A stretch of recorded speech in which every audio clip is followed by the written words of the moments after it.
ground by the edge of the river. There were a few bloodstains here and there, that was all. I had a hunch I'd seen the last of June Lawson. Then I heard a faint noise behind me. Somebody was cocking a revolver. And I knew without turning around the gun was pointing at my spine, that any second it was going to go off.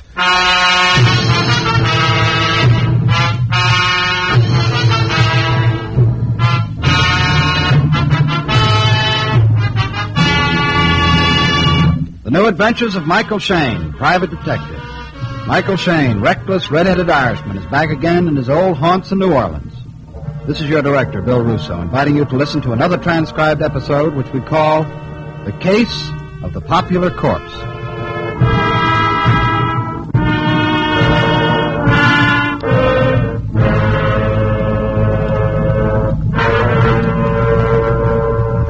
$30 for office rent. Come in. 765 phone, 320 lights. Leaves a balance of... no balance. I beg your pardon.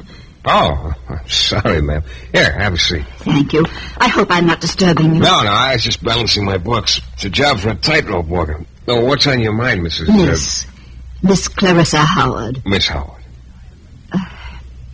Mr. Shayne, I want you to find my niece for me. June Lawson. I'm turning to you as a last resort. Oh? I haven't wanted anyone to know, so I've been making excuses to them all about June's whereabouts. You see, it's a rather painful matter for me to discuss. What do you mean? Well, the plain fact is, Mr. Shayne, my niece ran away from home a month ago. I see. Oh, I suppose it was my fault, really.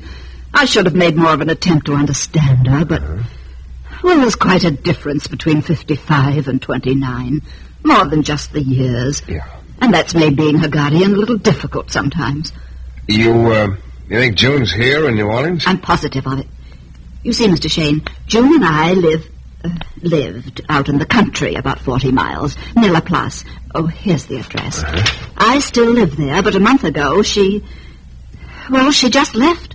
Shortly afterward, I got a note from her. She wrote that if any mail came for her, to forward it care of General Delivery here. Her note was written on Donna Hotel stationery. Mm-hmm. Oh, and here's a snapshot of her. Yeah. Very pretty girl, Miss Howard. Oh, yes, indeed. Oh, you don't have any idea where she'd be? Anything might help me find her?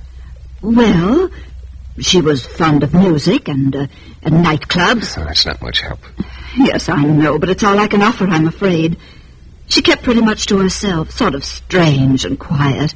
Even her hobby is a strange one. Oh, what is it? She collects epitaphs. Epitaphs? Is she kidding? Oh, no, she has quite a collection. Learn something new every day. Well, I can't guarantee anything, Miss Howard, but I will try to locate June Lawson. Oh, please do, Mr. Shayne. That is another thing. I'm not an alarmist, Mr. Shayne, but I'm a little worried about June. What do you mean? Well, I might as well tell you that she has some enemies. Oh? Yes, one in particular. A man named... Yeah? But that doesn't matter. I'm sure if we could just get her to come back home, she'll be safe and everything will be all right, and I'll be a very happy woman. Well, look, I'll do everything I can, Miss Howard, and I'll keep in touch with you.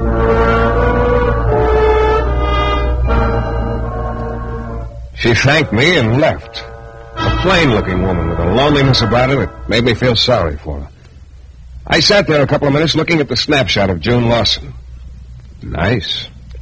Looking for someone like that couldn't be too unpleasant. About then, there was another knock on the door, and in came a very rugged-looking boy. Shayne? Yeah. My name is Keneally. So? So I have a job for you. I want you to find someone for me, a girl named June Lawson. June Lawson? Yeah, she's here in New Orleans. Yeah? I'll pay you $100 to find her. Oh, you must be pretty anxious to see her. I am. Why, Keneally? For $100, you ask an awful lot of questions. Why do you want to find June Lawson? Let's just say I have something for her. That's what I thought. What is it, gold or lead? What? Skip it. Where are you staying, Mr. Keneally? That doesn't matter, does it? I could keep in touch with you here at your office. What's the matter? Don't you like visitors? Okay, Keneally, you keep in touch. Because I just might have something for you. A lot sooner than you think.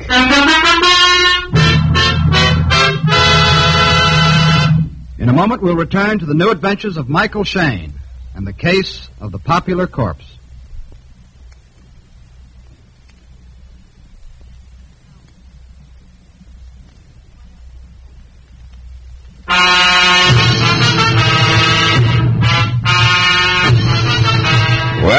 my business, you get used to surprises. I must admit that hearing the same story from two different people within an hour was a little startling. Both Clarissa Howard and a character named Keneally wanted me to find June Lawson for them. Only I had a hunch about why Keneally wanted to find her. I took the snapshot of June that Clarissa had given to me, went over to the Donna Hotel where Clarissa thought June might have stayed for a while. Clerk's face lit up like a pinball machine as soon as I showed him June's picture. Yeah, she's really something, huh? You remember her? Remember? Sure, June Lawson. Could I forget something like that? Oh, look, excuse me. You her boyfriend or something? No. Oh, yeah, she was a real looker.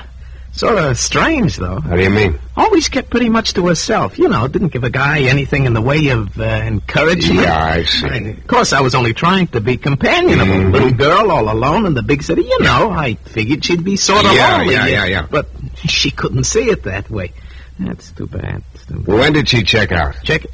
Day before yesterday. I think it was. That recently, huh? I don't suppose she left a forwarding address. No, I tried to get her to. You know, just a matter of record. Sure. No soap. Okay, look, one more thing. Yeah? That bull-necked individual sitting over by the door reading the paper. You see him? Yeah. What about him? So you guessed here? Don't place him. Why? No reason. He came in a couple of minutes after I did. I was just wondering. Afraid I can't help you there. Okay, doesn't matter. Thanks. I walked through the lobby and out the front door, and on the way I took a good look at Bullneck. But he never looked up from his paper. I don't know, maybe it was my imagination. The next day, for lack of any other starting place, I went down to the post office and found a bench where I could watch the people going in and out. I'd remembered Clarissa telling me June was getting her mail care of general delivery. Well, I don't know if you've ever tried sitting on a bench all day. If not, don't. It's nothing but dull. And then finally, in the late afternoon, I spotted Bullneck sitting across the street. I guess I stared at him for a couple of minutes before I realized I was supposed to be watching the general delivery window. I twisted my head around, and there she was, just melting into the crowd. The girl in the snapshot, June Lawson. Hey, wait a minute, June! Oh, beg your pardon, lady, I didn't see you. Well, don't you look where you're going? I didn't mean to bump into What you. are you trying to do? I said I was sorry, lady. June, hey, wait a minute, June! Hey, well, how do you like that? She's gone. Well, at least I'd seen June. I could tell Clarissa that her niece was alive and in New Orleans. So the next day, I drove out to Miss Howard's home in the country. It was a rambling old place. It just sort of leaned tiredly against a grove of trees. Even the air around the house smelled musty, and I was beginning to see why June had left home. There was a dehydrated-looking gardener wandering around in front of the house, prodding the ground here and there. I went over to him.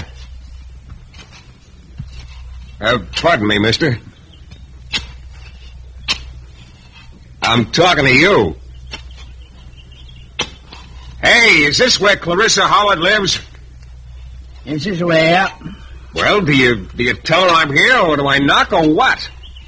Ordinarily, you'd not. Okay, I'll be ordinary. Won't do you any good. Huh?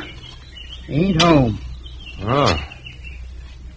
And look, Chatterbox, would you mind telling me where she is? Don't mind. Except I don't know. Oh, fine. Away for the day. City, probably.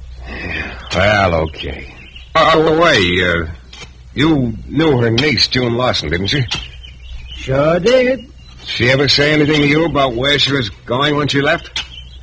Never did. You're a big help. I was away on a vacation when June left. I come back, she was gone. Maid Dawes had left, too. Guess neither of them like it here. Sore point with me, mister. What, is June leaving or the maid? Neither. My vacation, that's the sore point. Why? Oh, Miss Hart, she says to me before I went, she'd get somebody to look after things while I'm gone. So she turns around and hires about the stupidest man she could find. Yeah? I don't know who he was, and it's just as well. Now, take it easy. Why, the dumb funny messed up all my work. All right, easy. All of it. Didn't do anything right. Yeah. Couldn't even mow a lawn. Yeah, no. Even cultivated around my prize camellia. Think of that. What do you now, know? any plain ordinary fool knows better than to cultivate around camellias. Of course. Why, just think Anybody gets me easy, Pop, easy. Why, if I ever get my Look, hands Pop, up- unwind. I haven't the time. I'll see you later. It makes me so doggone mad. I left the old fella hopping around, doing a little shadow boxing and turning the air blue. I went back to town and tried to figure out my next move. I was getting nowhere fast. One thing sure, I had no ambition to camp at the general delivery window again.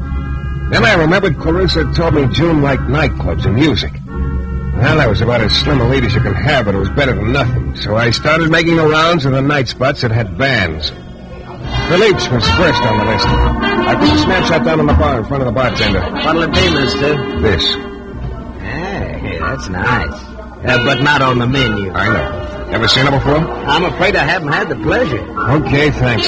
Hey, wait a minute. Yeah, what is it? When you find her, bring her in, will you? I'd like to meet her. I kept going. I covered 15 spots by midnight. I was about ready to give up. Nobody recognized June's picture, but they all wanted to see the original. Then I tried spot number 16. My luck started to pick up. Yeah, let's have another look. Yeah. She's been in here before? Yeah, she comes in here every now and then. Oh, thanks. Look, have one on me, will you? I'm going to stick around a while, just in case. Make yourself at home, mister. Yeah, thanks for the drink. I waited about an hour, I guess. Then all of a sudden, she was standing in the doorway, June Lawson. Only she didn't come in, just took a look around, turned, and went out again. I was on my feet in a hurry. When I got out on the sidewalk, she was just turning the corner. I started after her. Then I spotted Bullneck. He came at me fast, and he had a present for me, a roll of pennies. Only his fist was closed around it, and before I could duck, he gave me the present right back on my left ear. Oh.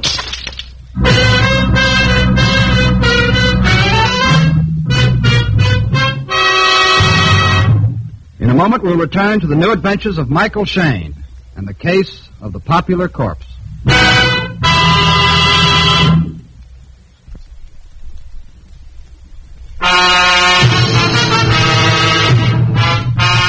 It all started when a middle-aged lady named Clarissa Howard hired me to find her niece, June Lawson, who'd run away from their home in the country a month ago. Shortly after she left my office, a rugged-looking gent named Keneally walked in. He also wanted me to find June, and I was betting his reasons weren't nearly as pleasant as Clarissa's. Anyway, I started looking for June. It wasn't long before I realized I was being tailed by a character with a size 18 collar. I got a glimpse of June at the post office, lost her, and later that night saw her again at the door of a bar. When I got outside and started after her, my bull-necked shadow caught up with me, clipped me on the side of the head with a fistful of pennies, and I took a short nap. When I came out of it, the bartender was bending over me. My. Look at all the pennies. Yeah. Not from heaven, brother, believe me. Some lump you got there. Yeah, thanks. I'll sell it to you cheap. I suppose you know what became of the boy who gave it to me. Sure. Huh? I heard the noise and got out here in time to see him going into that all-night drugstore. See it? Across the street and down a ways? Yeah. Acted like he sort of wanted to keep an eye on you. He hasn't come out of there yet. Good, he's going to have company. Thanks. I crossed the street and started for the drugstore. When I got to the door, I saw Bullneck inside. He seemed pretty startled to see me. He backed toward the rear of the store, but he picked the wrong place.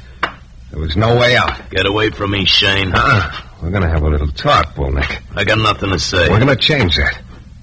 Who hired you to tell me? Go on, beat it. Let's have it. Who hired you? Shayne, if you know what's good for you... Look, I know what's not good for me. Getting hit by you a couple of minutes ago is one of the things. Now, open up before I get the answer out of you the hard way. I said beat it. I'm not telling you nothing. Okay, Buster, you're begging for it. Here it is without the pennies. You...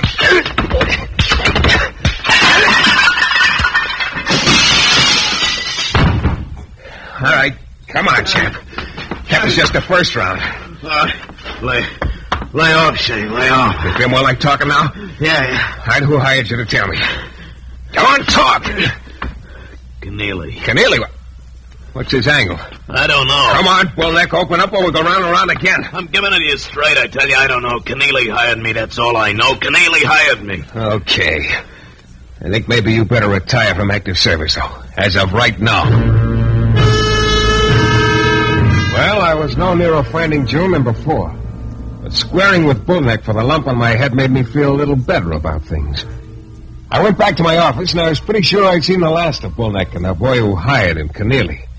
But that just shows how wrong you can be. When I opened my office door, there was Keneally sitting behind my desk.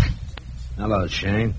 You found June Lawson yet? What are you doing here, Keneally? Asking if you found June Lawson yet. Look, you know if I found her yet or not.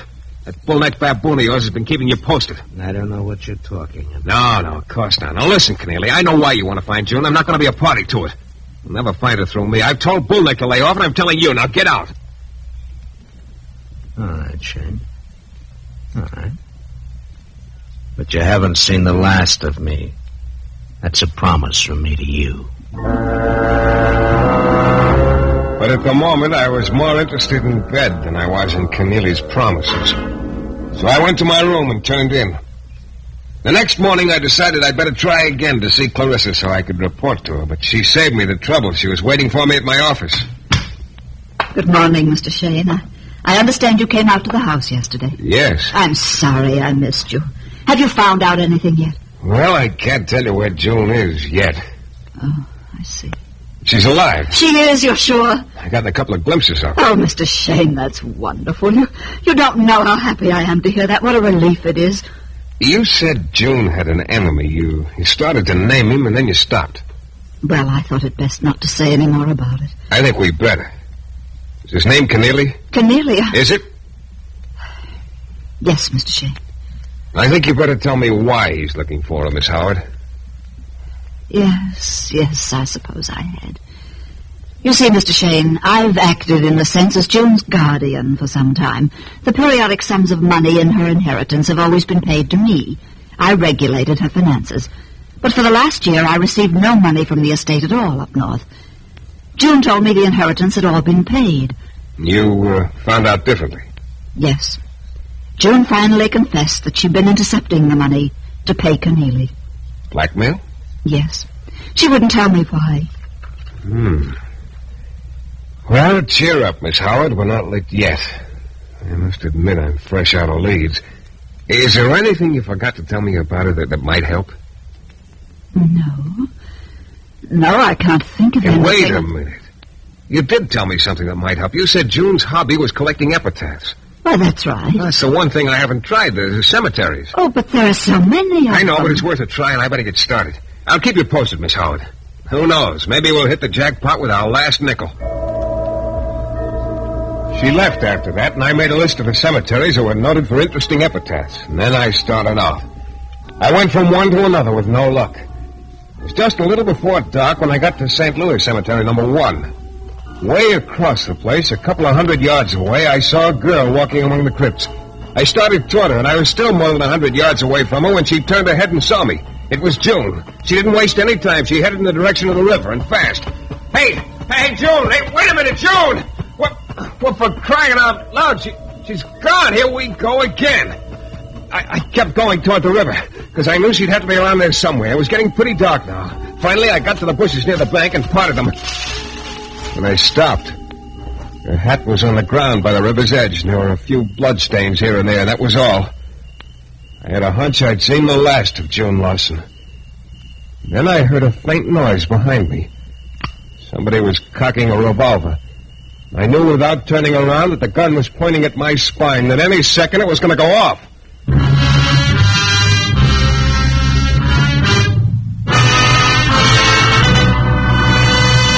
In a moment, we'll be back with a thrilling climax to tonight's Michael Shayne adventure.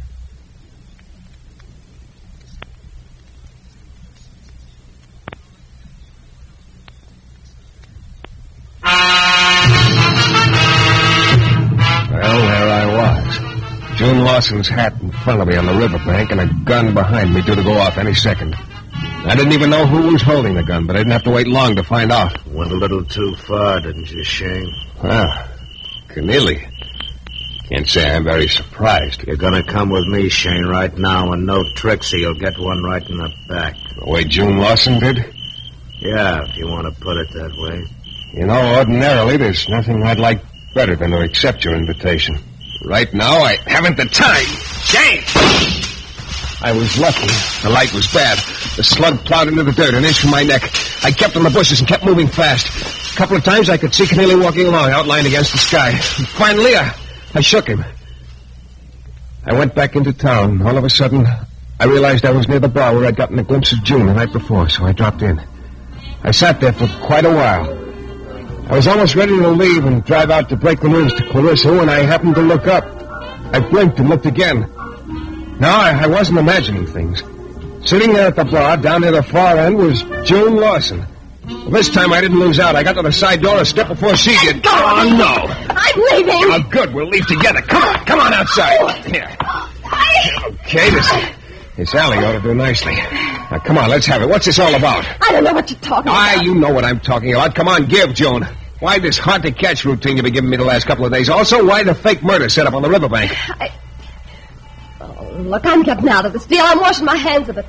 I haven't done anything, and you can't prove I have. And I'm sick of all this. What are you talking about? Look, mister, I'm not the girl you want. Oh, now, don't give me that. I've got a picture of you. I've seen you twice in the last couple of days. I'm the girl you've been chasing, all right, but I'm not June Lawson. What? No. My name is Doris. I was the maid out there at June's and Miss Howard's place.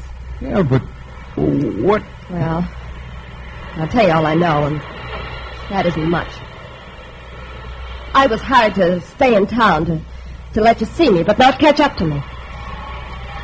I wasn't expecting you to come back here tonight. I was supposed to make it look like I'd been murdered down there at the river. My boyfriend was hired, too, to follow you and report your progress. Your boyfriend? You mean Bullneck? I still don't see what... If anyone asks us, we were supposed to say Keneally hired us. But Keneally really didn't hire either of you, huh? No. Believe me, mister, I'm telling the truth. Yeah, I think you are, Doris. And the reason I thought she was because I started remembering things all of a sudden. Things the withered little gardener had told me. That June must have left while he was away. And that somebody had been cultivating around his prized camellias. Yeah, about then it all began to make sense. I drove out to Clarissa's place. It was dark and quiet. I fumbled around until I found a shovel leaning against a lath house. Then I went over to the camellia bushes. I started to dig. The ground was soft and it wasn't from rain. I had a pretty strong hunch what I'd find. 2 feet down and I stopped. Wasn't a pretty sight. Only I didn't have much time to brood about it. Good evening, Mr. Shayne. Clarissa. Yes. Kindly do not move. I have a gun. So, you've discovered my dear departed niece's resting place. Very clever of you.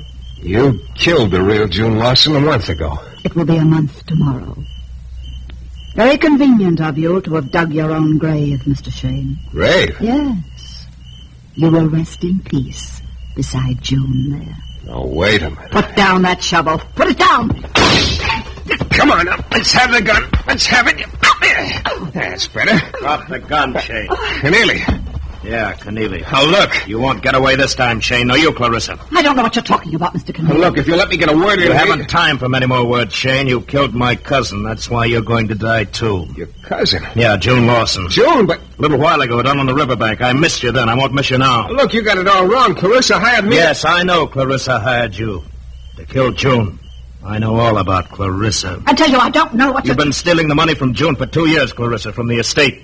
I became suspicious. Came here to investigate. So that's the motive, Clarissa. June found out you were taking her dough, confronted you, and you answered all her questions permanently. Don't try to get out of it, Shayne. Clarissa hired you to kill June. Now, look, this is straight. I had nothing to do with it. Clarissa killed June. You came to New Orleans to investigate, and when she found out you were coming to see me, she got to me first to discredit you. She hired the maid to pose as June. No good. Well, can't you get it through your head that Clarissa killed June a month ago? What are you talking about? Look. This hole in the ground behind me. Look. He looked for quite a while. And Clarissa started to edge away, but not soon enough. Keneally turned on her, and his face was white, but his gun didn't waver. It was pointed right at her head. There was only one thing I could do, dive at him. It was a dead heat. Just as I hit him, the gun went off. A slug hit the tree beside Clarissa, and by that time I had the gun turned toward the ground. I kept twisting, and suddenly his hand went limp. I had the gun. He just sort of sagged in. Shocked, I guess. I knew then that I could persuade him to let the law take its course with Clarissa. Well, that's Just about that. Except the way I look at it, I'm still in danger. Just as much as ever. No, not from Bullneck. I haven't seen him since. Not Keneally. He's pretty grateful I stopped him from killing Clarissa. Now it's that gardener of Clarissa's I'm worried about. He's still looking for me on account of what I did to those prize camellias of his that night.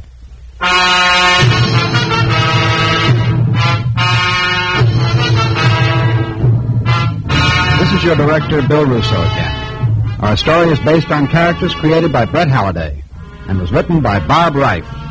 The music is composed and conducted by John Duffy, and Michael Shayne is portrayed by Jeff Chandler. The New Adventures of Michael Shayne is a Don W. Sharp production, transcribed in Hollywood and distributed exclusively by the Broadcasters Guild.